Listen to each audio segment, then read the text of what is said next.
Welcome to another Unwinding with Fiber and Fabric. I decided I was going to squeeze in a short video just before the Easter weekend. I think I'll probably upload on the Saturday of Easter weekend. I had thought about waiting until next week to do a video, but I'm so close to being finished with my the fiber that I was sharing last video. I called it the languishing unfinished fiber object. Well, it's no longer languishing. I have been plying up a storm after spinning up the majority of it. I do have a small bit reserved to the side. Not quite sure what I'm going to do with it, but kind of felt like, well, let's do the bulk and then see how we find it. I can already report that the the gauge of this yarn doesn't exactly match the stuff that I made last year before it became a languishing project. But it's probably going to be close enough. If not, it's beautiful fiber. So that's one of the things I want to share with you in this video. The other is that I did spend a great portion of March working on revitalizing my clothing construction skills. And I wanted to share with you the results of my getting back into clothing construction. I will put the caveat out there right now, in case I didn't mention it in my last video when I was talking about it. I have had no formal training at all in sewing. It has been something that I have just little by little tried to pick up skills over the years, watching different videos, watching back in the day stuff on PBS. I love watching the Great British Sewing Bee, anything that encourages me to learn a little bit more. I've enjoyed watching over the years. So I'm really pleased with my efforts to boost my skills, to first of all, remember how to sew clothing, and then also to boost my skills and challenge myself to attempt some stuff I hadn't tried before. So let's go ahead and dive in, and let's go ahead and start with the yarn, because I have it right here.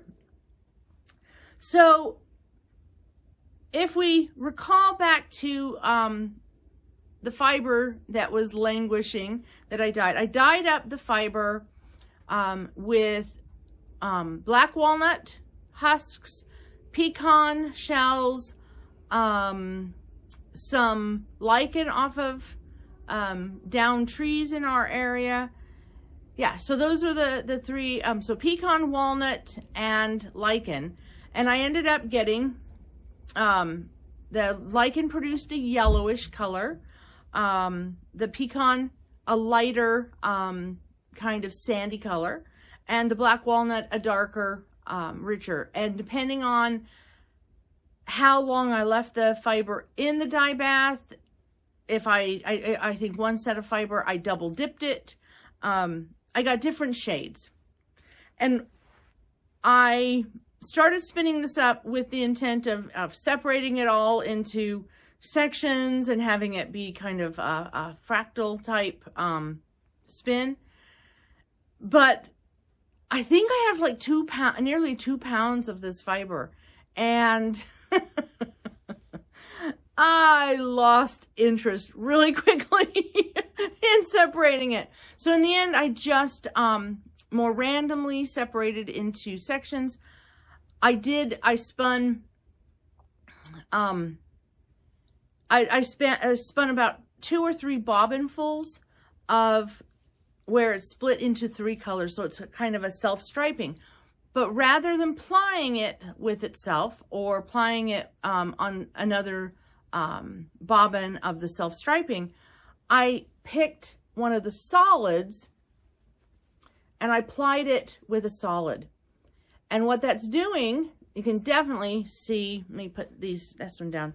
You can definitely see a variation in between the black walnut, the pecan, or the black walnut, a lighter version of the black walnut, and the pecan. So I had a lot of the black walnut and the pecan in a solid that I spun up, but you can see the variation in the intensity of the color. So it has the self-striping in there. It has the, probably see a little, maybe a little better here. There you go. You can see the yellow from the lichen in there against the lighter pecan and the black walnut, and then the base that it's plied with, the single it's plied with, is a solid. But it is creating quite a lovely variety of color that I'll be able to knit up into a shawl or a sweater. So I have I have one full bobbin of the black walnut solid left. I have a bobbin and a half of the this self-striping variegated. We will see what we end up getting. Oh, and I have 2 remnant bobbins left over from the initial spin I did a year ago, where they had been both bobbins were the self-striping, or the fractal, I guess I should say. So it's turning out all right, and the gauge of this is very similar. I suspect it's a little thinner than the stuff I spun a year ago. It's amazing how your mood can change the way you're spinning, how the way your spinning works out. If you're tense, if you're more relaxed, distracted, all of these things really can have an effect on your spinning, especially when you're spinning like I am, just kind of trying to be relaxed, using it as a relaxation technique. So it will work. Part of me is almost wondering if when I knit this up, if I decided to make a shawl, to actually use 2 strands of it and knit it up as a thick, heavy capelet or shawl. I guess we'll just have to wait and see. When I have it all done and I actually weigh it to find out if it's 2 pounds or if it's 1.5 pounds or whatever I have, I'll figure something out then. But again, it is turning out to be really pretty. So it's languishing no more. And it is a relaxing spin now that I've stopped worrying about, now that I've stopped caring as to how I'm actually spinning it or how I'm breaking apart the fibers. So, there we go. It is early in the morning. I woke up, it's a full moon out, and I woke up when my husband got ready to go to work this morning, and the cats are crazy with the full moon, and I decided I might as well get up and make a video. So I apologize. I am clearly requiring a little more sleep. So on to my sewing and the process that I went through. So I have photos of it. Of course, the shirt I am wearing is one of the ones I made, and it is actually the 4th try of a pattern that I was using, and I'm really pleased with it because my objective was to learn how to make a cowl neck out of, this is a woven fabric, and the pattern that I used for the cowl itself was a knit, so I was really happy to figure out how to get that to work. So I'm going to show you the progress to get here. I will just say, nice little elastic sleeve on this, cowl neck, wonderfully soft Calcutta cotton. I was able to pick up a bolt of this on a very, very deep discount sale, and it was perfect. It was a leap of faith. I had not worked with this. I knew from the description what it should be like. It's very similar to the dish towel fabrics that you can find, that the dish towels that embroiderers will use. I was very pleased. It's soft, it drapes really well, and it just feels lovely against the skin. So it was a fabulous find. I am so glad that I discovered it when it was on sale. because it meant I could really feel comfortable playing with it as what we call the toile or the muslin, depending on where you're at.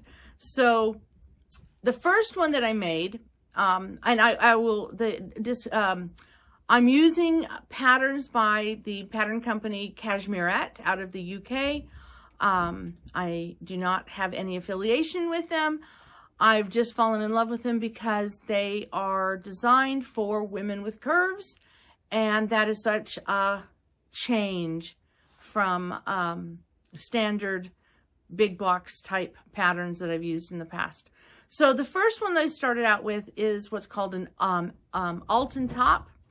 It has a wonderful keyhole front on the neckline, and I ended up, one of the wonderful things about Cashmerette is that they have a calculator that you can put in your measurements, and it'll tell you what sizes to go with to grade from. Like, for instance, I have narrow shoulders, and so I need a smaller pattern here, widening out. I did not realize there's something about taking photos of yourself in garments that you've made.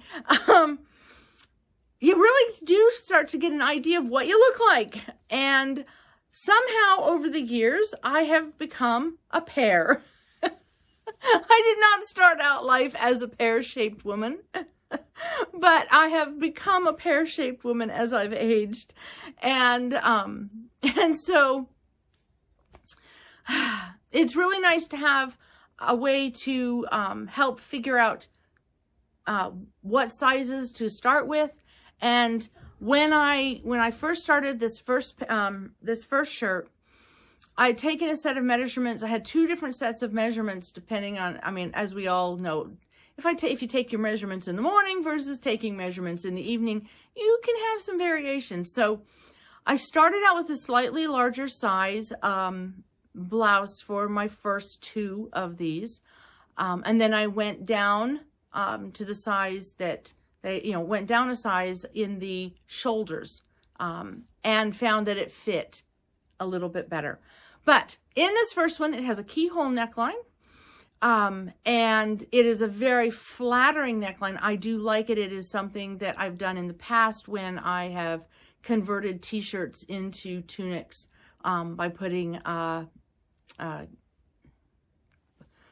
facing kind of and opened up a t-shirt. So it is a look I like. I have to say this first shirt, it's very comfortable because it is a little larger in the shoulder. It's loose and it's flowing, and it's almost like I forget I even have a shirt on. The one thing that I would do differently if I do the keyhole neckline again is I would lower, and you'll see here in the pictures, I would lower the collar down just a little bit, because for me, having something that's right up against my neck can sometimes be a little irritating.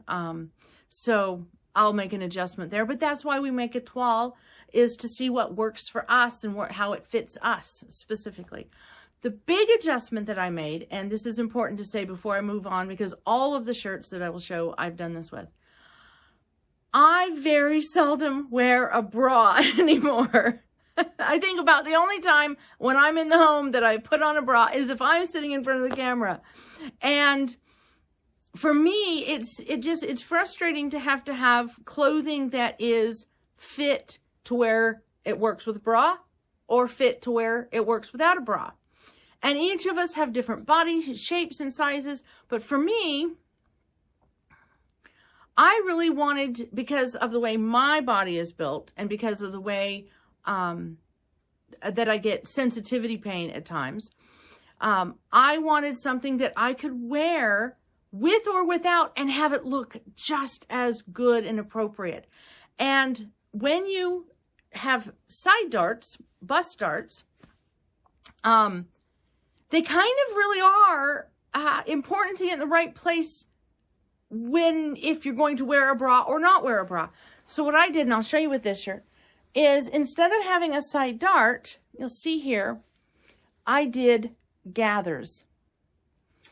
So all the fullness that the dart would control, I just went ahead and put gathers. I hand stitched in some gather stitches, tightened it up, and that's how I made it so I didn't have to have a dart for these shirts. So in the first one I tried that, and as I said, it was the keyhole. Then I was like, well, I was satisfied, and it's really a comfortable shirt. So that's when I moved on to, okay, how do I work with the cowl neckline? So in the second one, with the cowl, I shortened the cowl from what the pattern that I found. It's another cashmerette pattern. So the first one was an Alton. I used Cashmerette's Tobin sweater. It has a wonderful cowl neckline. So I took the cowl from that and the neckline shape from that, and then I put that on the shirt. But one of the things that I was interested in, and I discovered, is that, so Cashmerette seems to use the same, what they call block, the base. And so playing around a little bit, I had another one of their shirts that had an opening in the back rather than in the front for ease of putting it on. And it's called the Montrose. So figuring I might need to have a way to open it up in the back. There's a cat back there, by the way. Have a little bit more ease of opening because I wasn't sure how the neckline would fit over my head. I moved over to the Montrose top. And what I discovered is that the Alton and the Montrose are really the same basic pattern, just with different sleeves, different necklines. And so I switched over to the Montrose, and initially I thought I was going to need to, as I said, have an opening in the back. As it turns out, I did not need to have an opening in the back. It slipped over my head just fine. So I sewed up the back of the cowl so that it would look better. But not wanting to waste extra fabric, because I was just testing, I shortened the cowl, and I also only did a one layer. If you notice here, this is fully lined, whereas in the one in the picture, I have a bias binding over it. Which, by the way, oh my goodness, bias binding, I am getting better at doing it. Doing it on a shirt is something that is also new for me. And I'm now looking at the time. I guess this might not be as short of a video as I thought, but it was one of the big achievements, is to feel comfortable doing the bias binding on the neckline of a shirt. And I'm very pleased. It's amazing if you, take the time and go slowly, but also when you are actually watching the different tutorials. And I said, as I've said, I've watched the Great British Baking, the Great British Sewing Bee, and they've talked about it, and watching different YouTube channels that have sewing your own clothes and working with necklines. Huge help. And then just practicing. So on the second one, I tried out the cowl and discovered that I didn't need to have an opening in the back, that it, for my purposes, it slides over my head just fine. But it's, again, still the larger in the shoulder. I have to admit, as far as running around the house, this shirt is my favorite. It is comfortable. It is loose. It is soft. It keeps the breeze off my neck. It has a long enough sleeve. I went to the gathered elastic in the sleeve on this on these. The first one I did not do that. The next three I did. Oh, but this one, it is not the prettiest of them, but it is certainly the most comfortable. If I just want to be spinning, quilting, just being relaxed in the house. So we move on to now the third one. The third one, I decided I wanted to try out the narrower shoulder measurements. And so I love the one I have on. It is probably my favorite as far as what I intended to create. But I have to say, this third one, the color of it, the fit of it, it's probably going to be one of my favorite to wear out of the house to go places in, because it is it certainly meets the needs of the spring wardrobe. It's a light and wonderful color. I've done the just the I went with the Montrose top again, but using the same neckline opening of this one with the cowl, because it's kind of what I discovered. It's kind of halfway between what Cashmere has as their high neckline and lower neckline. I can't do the low neckline very well, and the high neckline feels a little too tight for me. So it's a fabulous, I think, fit. It fits a little more snugly than the first two, but it is not tight. There's no restriction of movement. And the color, I was just really pleased with the color. So I start out with the white base, and then once I have the shirt done, I've been doing the over dyeing. And of course, with that being said, I've had to make sure I'm using 100% cotton thread in the sewing machine to do all of, especially the top stitches. So it will also take the dye when I am doing the dyeing. So that brings me, of course, to this last shirt of this style. And as you've seen, I'm really happy with it. I love the idea of the cowl. I like being able to put the scarf underneath it when I want to have a little bit more color. I like the fact that it does give me a little bit of protection from breezes on my neck, but it's not tight and binding in any way like a button-up shirt would be. Yeah, so it's a great work for me. Great fit. So then the next shirt that I did, I actually started, I started what's called the Vernon shirt. And it is a button-up shirt, and it fits really well. But it's a little too big in the neckline, so I've got to do a second one. This shirt that I've made will work well if I wanted to have it as a light cover-up, like jacket. I have a picture of it with me wearing that over the top of one of the t-shirt that I just made. I give it an A mark, an excellent, when it comes to a shirt that's going to fit and button up and be able to tuck in. I'm not completely sure it's the right fit, both in size and style for me right now at this point.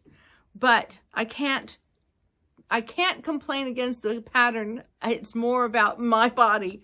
So I think I'll try another one of these with the smaller collar, smaller neckline, and without the gathers in the sleeves, to see if I like that fit. I may even go in one more size in the shoulders just to see if I get a little bit better fit in that shirt. But completely pleased with a button-up shirt. It doesn't pull apart in the front when I move, and that is huge. That is a huge improvement over the standard patterns I've used in the past. So I made the Vernon shirt, but I hadn't finished it completely when I dove in and made my first ever t-shirt. And the t-shirt I was using is the, I'll put the name up. I know it starts with a C, but it might be Carlton. I can't remember, but I'll put the name up because I've just gone blank as to which, Concord. There we go. I remembered it. It's the Concord t-shirt by Cashmere. And again, I tweaked. I made a little bit of adjustment in the neckline to make it a little bit in where I knew I wanted to sit.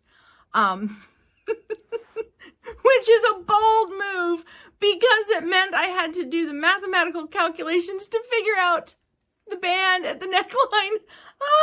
Goodness. So I was back to YouTube looking up all the videos that tell you the calculations. And I think for my fabric, I ended up doing a 90% less, or 90% of the measurement to get it. So for you that don't sew, just know,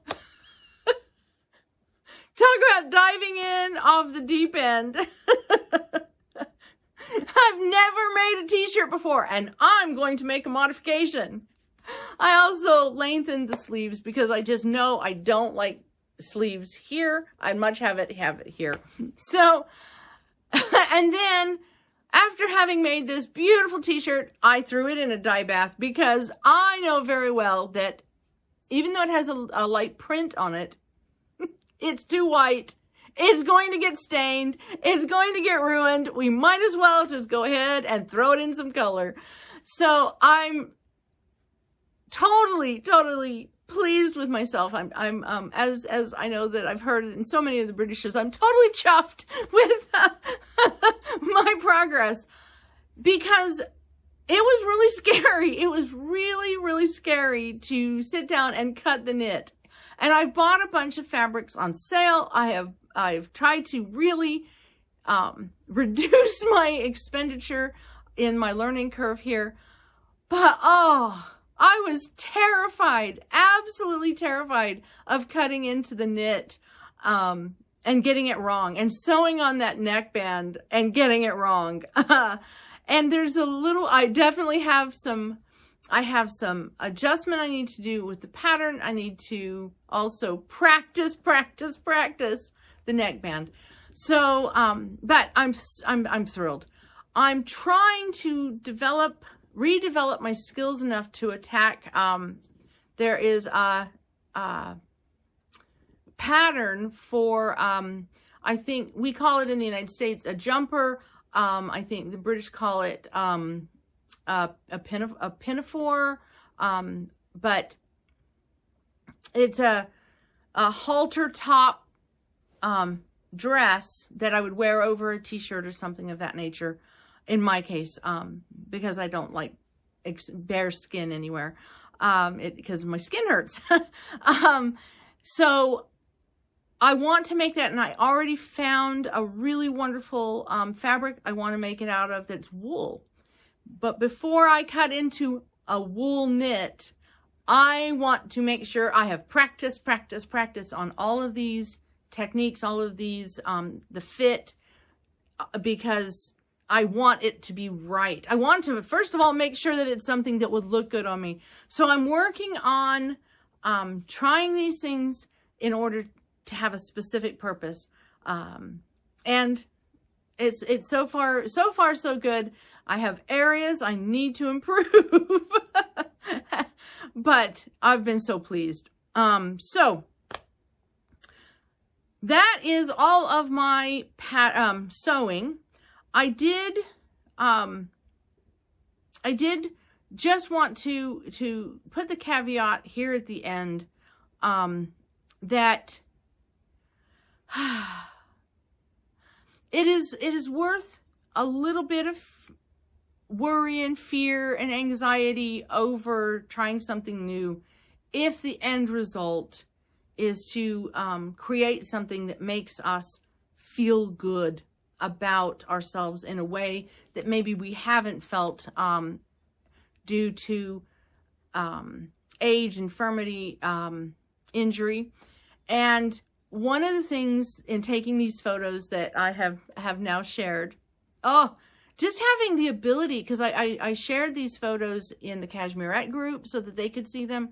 I shared these photos on my Facebook wall. I'm sharing them now with you, and they'll go most likely on my Instagram and into the public. It's tough because you feel exposed. And in my case, I look at the photos and I see something that maybe others don't see, because I know my history. I know where I've come from. I know where I'm trying to go. And I know where these pictures, what these pictures say that maybe other people don't see. But one of the things I wanted to really share here as I wrapped up was, it is hard to put ourselves out there, whether we're doing so in front of a camera, whether we're doing so by posting pictures out to the public.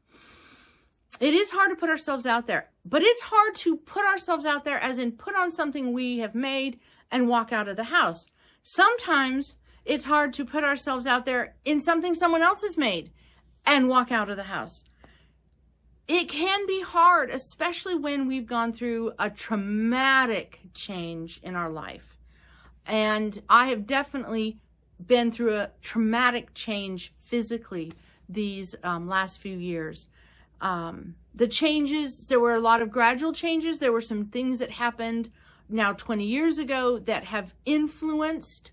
But these last 5 years, there has been a dramatic change because I had a condition that was not diagnosed yet, and it wasn't being treated. So everything kind of went nuts until we could get it treated.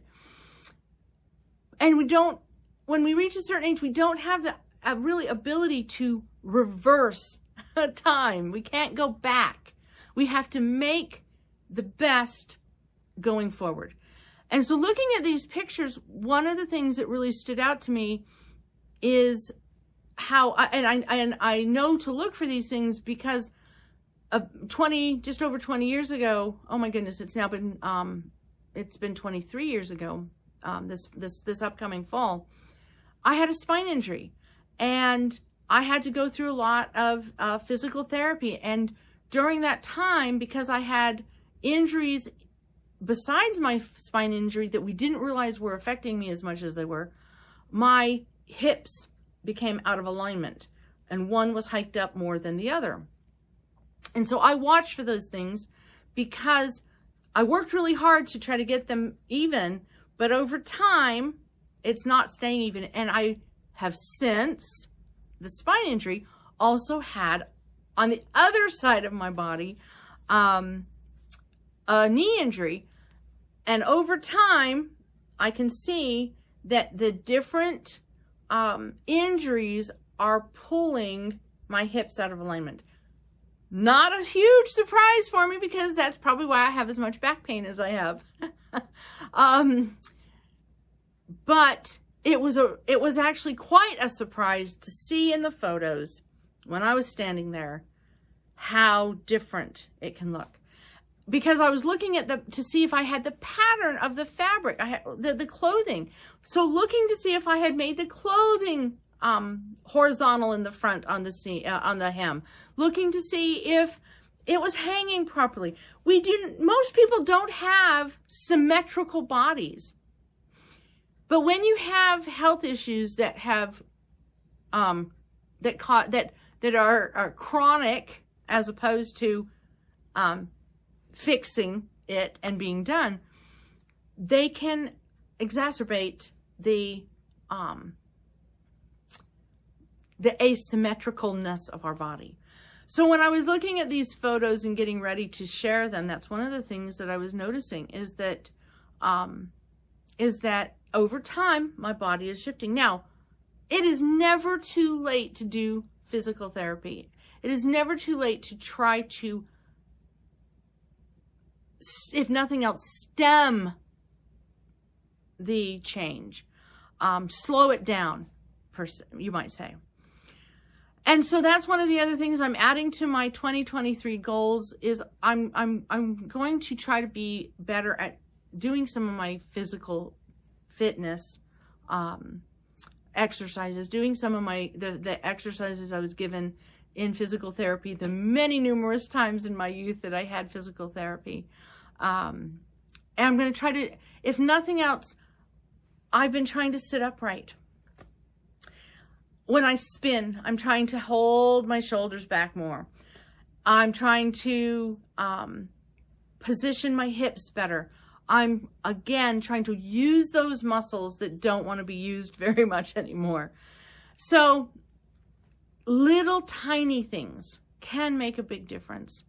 And that is what I'm hoping I can achieve, is some little tiny improvements this year, now that I have become much more aware of the effect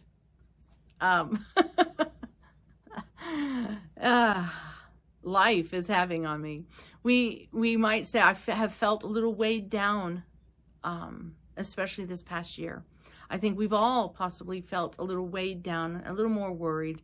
And just doing something as simple as sitting up straight. I won't be able to hold it for very long. I'll be back down here.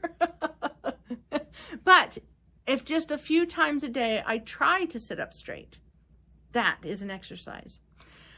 And then I'll go back down to here. So I wanted to bring that message to you. I thought it would be a short video. What was I thinking? But I think it's an important video for me to make and for me to share for those who are following me and enjoying these messages or finding value in these messages.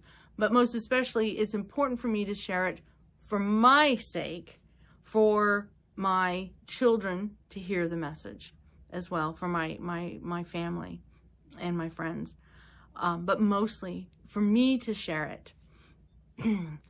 I can't change the things of the past. And the truth be told, I wouldn't change it because it's brought me to where I am today. I just have to do my best every day to not let the things of the past, which in some cases were exciting. I mean, the torn up knee was because I was skiing. But not let the things of the past make my future something I don't want. I can, just by doing a simple thing, make a big difference in my life. I hope that you have been able to unwind a little with this video and that you will have a wonderful Easter weekend if it is, regardless of what you celebrate. Whether it's the spring or the fall, whether you're celebrating Easter or the very numerous other celebrations that this time of year can and does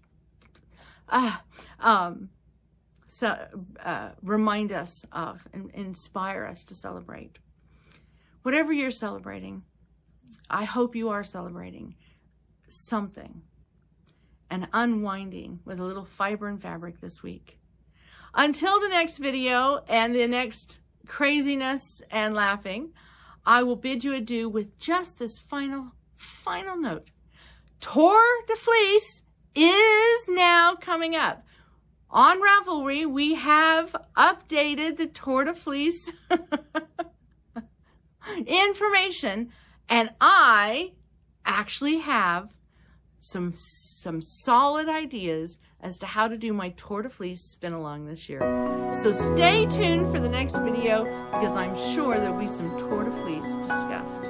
Until then, continue unwinding with fiber and fabric and have a wonderful day.